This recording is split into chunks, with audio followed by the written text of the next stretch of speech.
Okay, back. Brain break done. I was looking up a bunch of shit.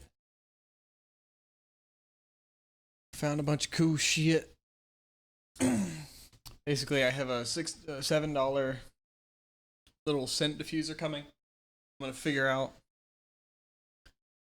how it works, how it gets turned on and off, and how I can do that with code, and through what medium I can use that code to turn it on and off when I want through my computer, and then how to activate that code outside of Unreal Engine from Unreal Engine, or rather, how to execute that code from Unreal Engine. That way, cave, collision area, player enters cave, executes event on overlap with this event, with this collision volume. So player enters, event triggers code, start sent. Player exits, triggers code, stop sent. Okay. We're on continue now.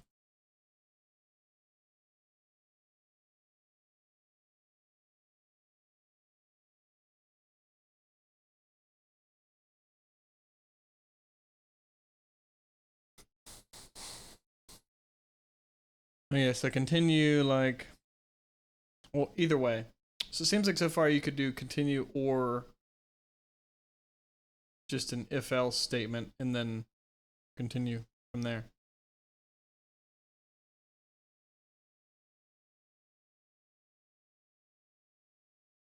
Yep, so don't print during the times where we're divisible by 4 and the remainder is 0.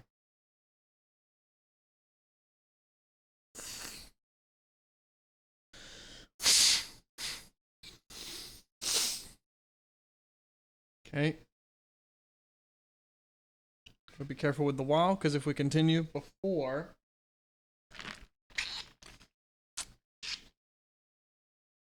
changing things, then it will never end. So if we do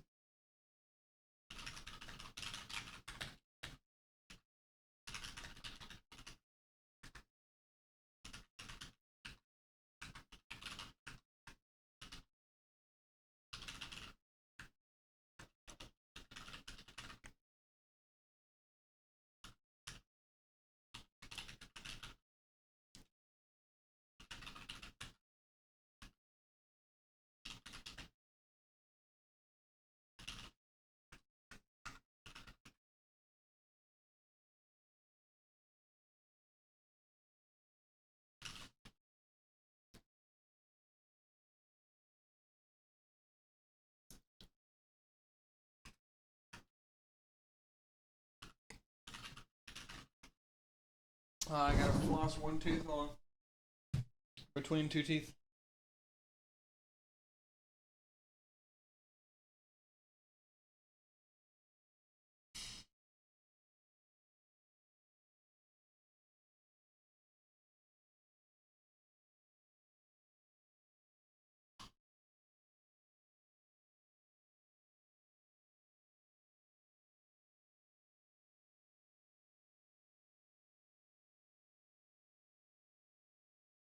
Little piece of apple.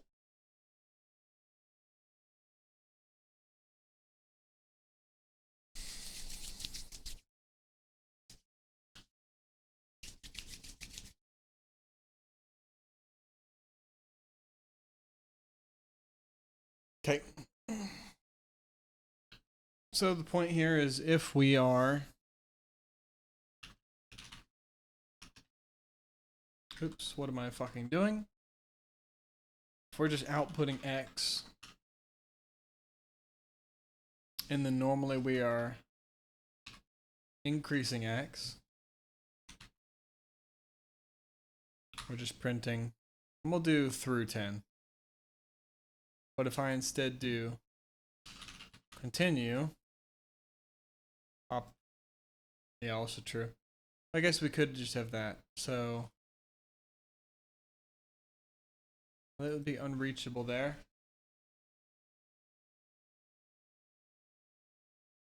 which is a warning. So it's probably the same as when we do. What was it? Was it break? Oh, when we were doing a go to, and then having the statement label later on to skip code, it gives us the warning as error that we're skipping code. But if we had continue here, it's 0, it's less than or equal to 10, put print 0, continue to the next one, and then it's an infinite loop instead of it being a 10 times loop, or an 11. Excuse me. Yep, be careful. Make sure your shit doesn't go infinite. Okey-doke.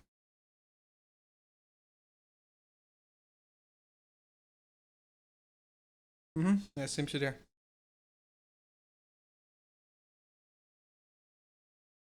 We're good to keep print 5 forever? Let's see. While we're less than 10, if it's 5, continue. Oh, well, guess what? Once it's eventually 5, so it'll be 4, increment to 5, and then 5, and then continue, and then it just stops printing.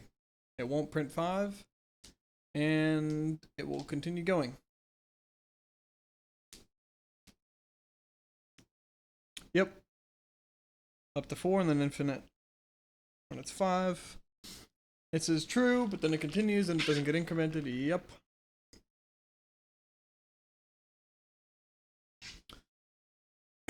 Also true.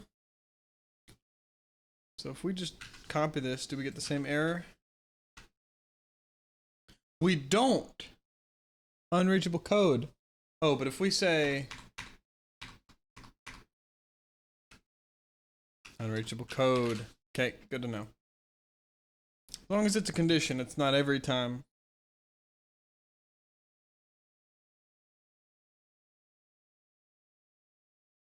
Basically, with continues, make sure if you're using a while loop or a do while loop, basically just not a for loop, that you're incrementing happens before you continue, maybe.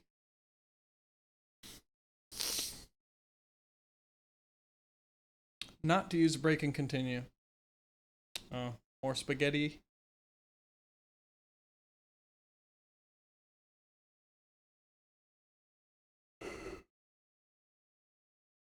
I don't know if it's really jumping around. We're just continuing and then starting again.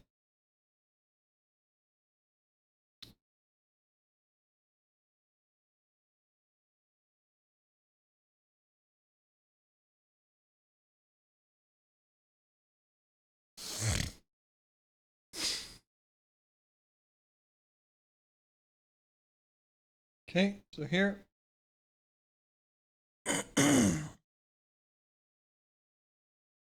We have some count number. We have keep looping. Okay. Press E to exit the loop or any other character to continue. So we get a character from the user and store it. If it is E, set keep looping to be false.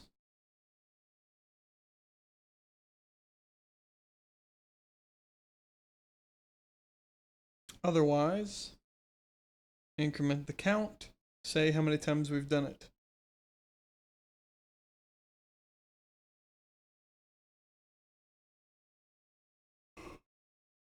And a better way of doing this using a break could be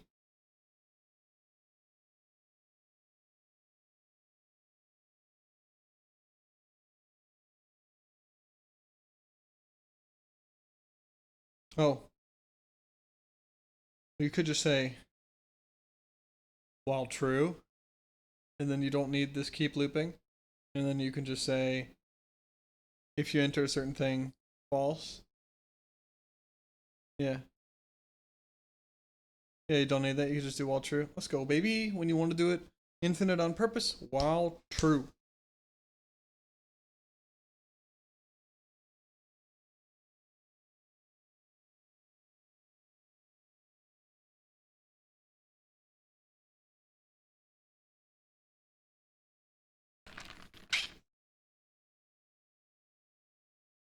Keep track while true. Extract some shit. Is it E? If it is, get. If not, I will break. If you don't break, increment. Say how many times. Boom. Yep.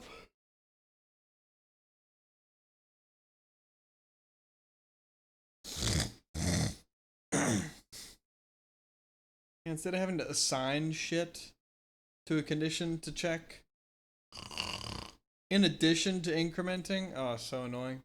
Yeah, no.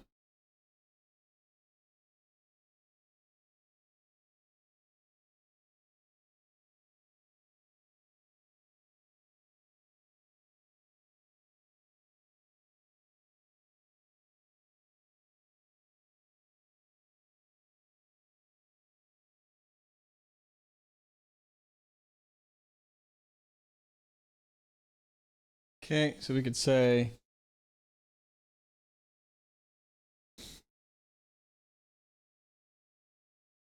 yeah, like let's do the puzzle example. Bro.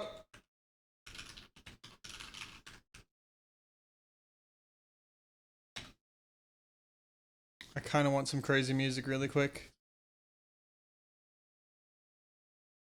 But I also want to make sure that it's not on YouTube.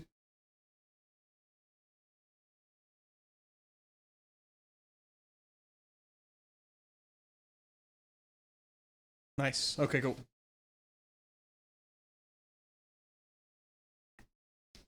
Oh, this is getting me hyped up. Holy shit.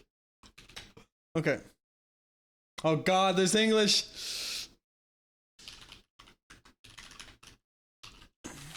Just lock in. Hold on. Just fucking ignore the words. Let's get it. Alright.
Give me it again.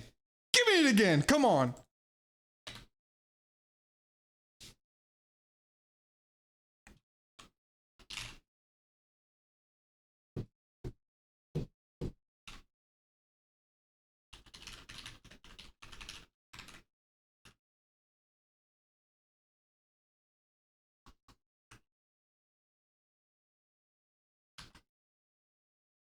Oops.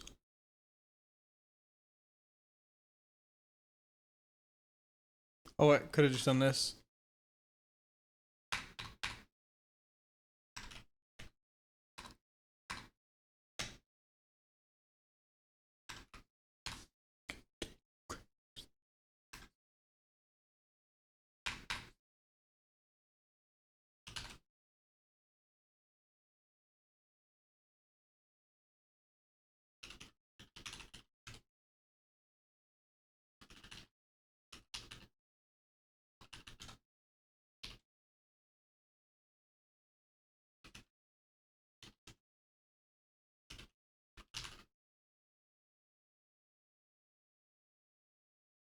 Holy.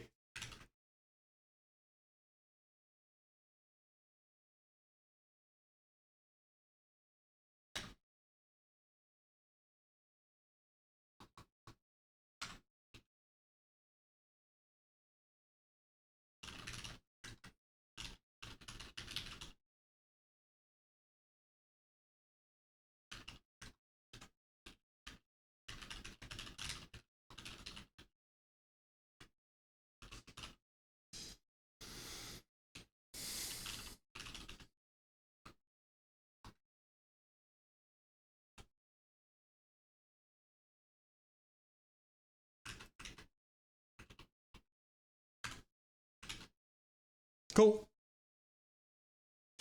Yeah, instead of doing what?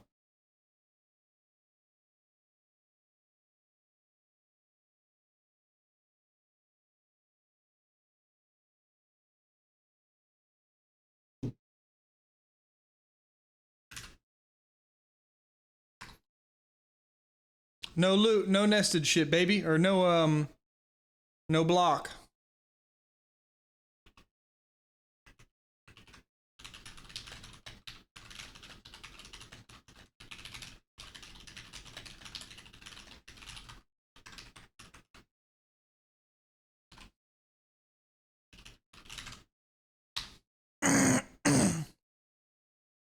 We're ready to get out of this. We don't return. Because otherwise, ain't nothing happen, yo. Because we exit the whole thing. If we wanted to continue.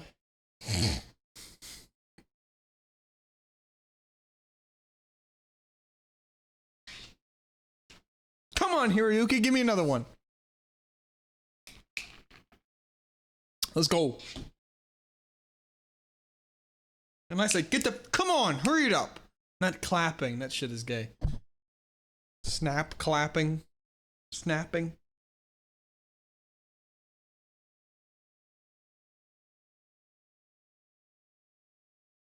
You can't tell me this code isn't readable. What else do we want?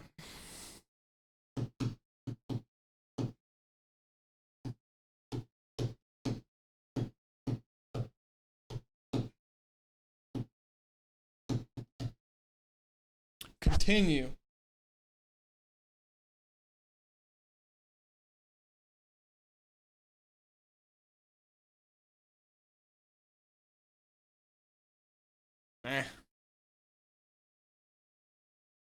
That's fine. Alright, that's good enough. Okay.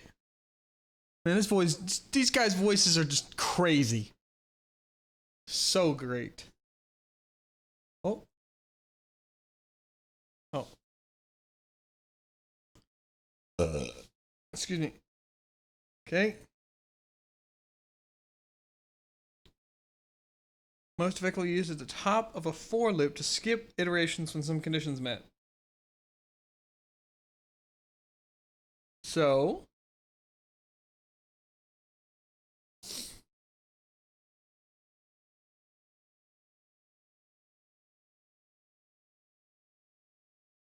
So here, what we want to do is, if it isn't 0, so if the number is not divisible by 4, print it. Or we could just, if divisible by 4, continue, and then print. If divisible by 4, continue, and then print. Boom. What is another use for continue? I really am not seeing this thing being helpful right now. I mean, I guess it's just a more succinct way of doing an if else. I mean, I guess that's what we did before, right? So like, let me do...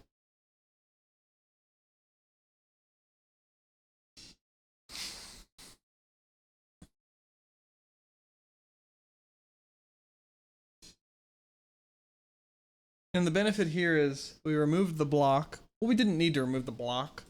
The point here is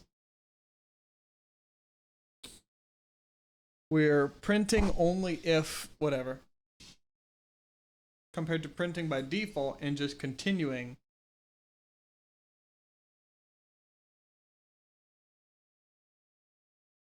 What you talking about, nested block? Oh, a nested block meaning, wait, what? What do you mean nested block? You talking about this block?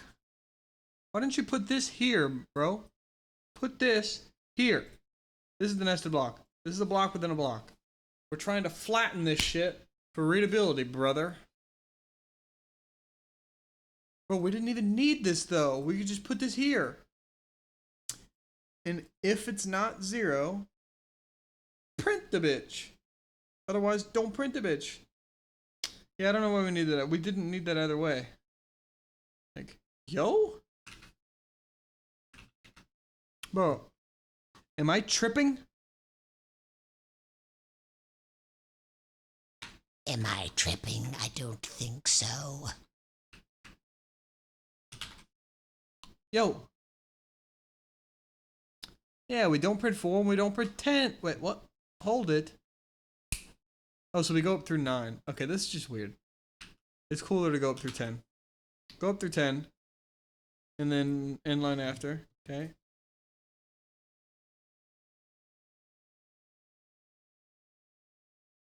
And we're just not printing 4 and 8. Yeah, you didn't need the nested block, but you could just do this either way. So you could either say is 0, continue. We're not printing those. And then this. Same result, yo. It just depends on how you want to write it. It's not that big of a deal. So instead of this, we can do this. Minimizing the number of variables used. Yeah, we didn't need a nested block there, brother. But just minimizing the number of variables used. It just makes it more readable. I'll take it. If it is not divisible by 0, print it. Or divisible by 4, print it. Otherwise, instead, we could say, how about if it is, just continue and then print it by 4. Honestly, this is actually kind of less readable. Like here, we're saying, just move this back, get rid of the nested block. We didn't need this. There's no, this program should be identical length, 100%. If it is not divisible by 4, print him. Or I guess we're just saying, if divisible by 4, don't print him. I guess maybe it's better. All right. Simplify logic. There it is. Maximize them. Minimizing the number of variables used and keeping the number of nested blocks down improves it. So yeah. Use break and continue to improve readability. If it harms it more than it helps it, don't use it. Boom. Judicious. Be careful. Be good.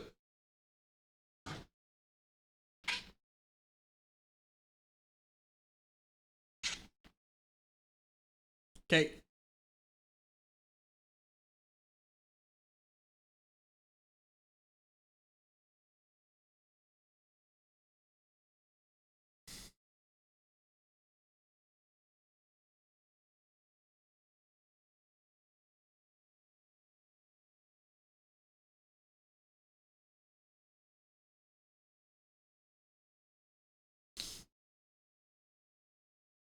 So far, I haven't liked them.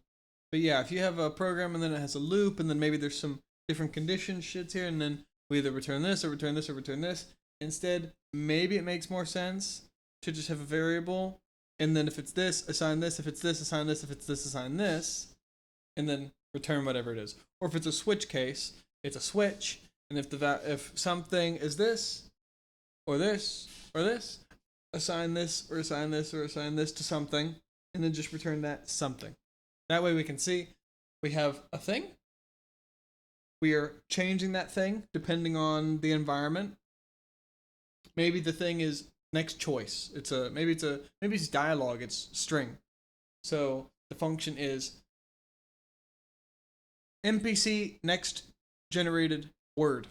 And we're using API calls and AI and shit. Maybe it's not API calls, but it's some local model or something like this. We're using AI to generate the language in the next sentence the AI is going to say, the NPC is going to say. So first, we give it an empty variable about what you're going to say. And then, and basically it's just going to return a standard string, which maybe isn't a good way of doing it. Maybe not. Instead of just returning the literal, I don't know. Or just editing wherever the shit is, like a reference or a pointer or something like this. I don't know.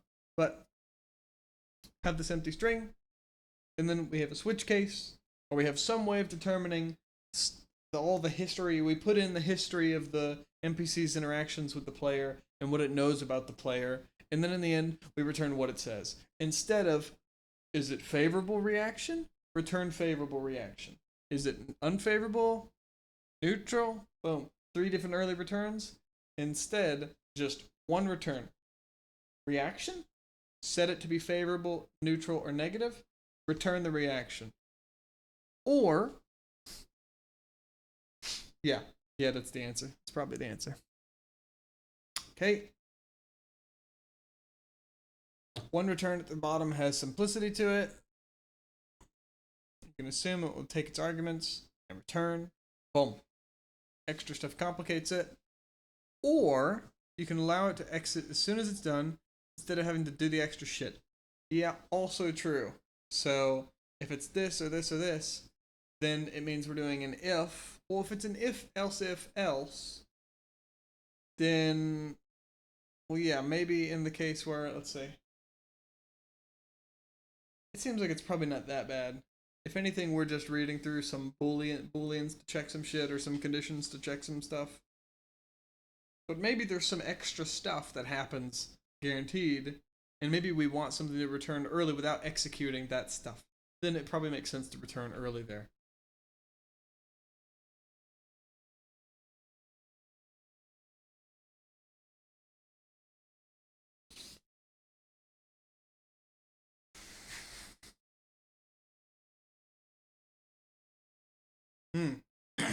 Early returns.